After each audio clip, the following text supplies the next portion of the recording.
Hello friends, good morning. पुन्हा एकदा माझ्या नवीन व्हिडिओमध्ये आपल्या सर्वांचं मनापासून स्वागत आहे. तर या ठिकाणी आज मी माझ्या मुलांसाठी नाश्त्याला बनवली होती मटकीची उसळ. तर ही मटकीची उसळ शिजेपर्यंत मी एका साईडला मस्तपैकी पालक धुवून घेतलेला आहे आणि आता मस्तपैकी बारीक कापून घेणार आहे. आज मी बनवणार आहे डाळ भाजी.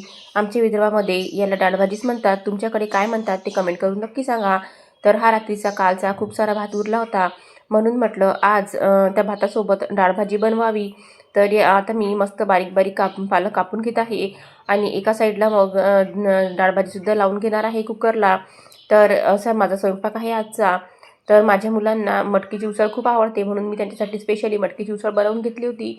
तर माझी मटकीची उसळ बनवून झालेली आहे, थोडी थंडी व्हायला ठेवलेली आहे.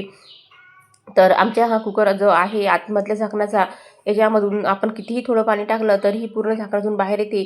तुमच्यासोबतसुद्धा असंच होते का ते कमेंट करून सांगा. पाहू शकता तुम्ही, मी प्रत्येक सिटीला खाली करत आहे, कारण जर आपण खाली केलं नाही तर वाफेसोबत पाणीसुद्धा बाहेर येते आणि पूर्ण गॅस खराब होते आणि गॅसचा ओटासुद्धा चिकट होतो. तर आता ही माझी डाळभाजी बनवून तयार आहे. मस्तपैकी डाळभाजीला तडका दिलेला आहे टोमॅटो कांद्याचा. मी तिकडे स्वयंपाक करेपर्यंत माझ्या मुलांनी घराची हालत पहा काय करून ठेवलेली आहे. पूर्ण सगळीकडे कचरा पसारा करून ठेवलेला आहे. दोघांसाठी 2 घोडे आहेत, कारण ते प्रत्येक वस्तूसाठी भांडणं करतात. तर हे पहा किती पसारा करून ठेवलेला आहे.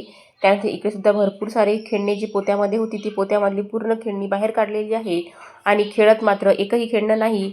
तर असा असतो माझा बिझी दिवस. मग माझे मिस्टर आले, मग संध्याकाळी 4 वाजता आम्ही मस्तपैकी चहा वगैरे एन्जॉय केला. तर असा होता आमचा आजचा दिवस. तर माझी मुलं पहा चहा बिस्किट खात आहे आणि स्वतःच्या हातानेच खातात. तर तुम्हाला माझा आजचा छोटासा ब्लॉग कसा वाटला ते कमेंट करून नक्की सांगा. आणि जर तुम्हाला माझा ब्लॉग आवडला असेल तर प्लीज माझ्या चॅनलला लाईक, शेअर आणि सबस्क्राईब करा. आणि पुन्हा भेटूया असंच नवीन काहीतरी घेऊन पुढच्या व्हिडिओमध्ये. तोपर्यंत सर्वांना बाय बाय.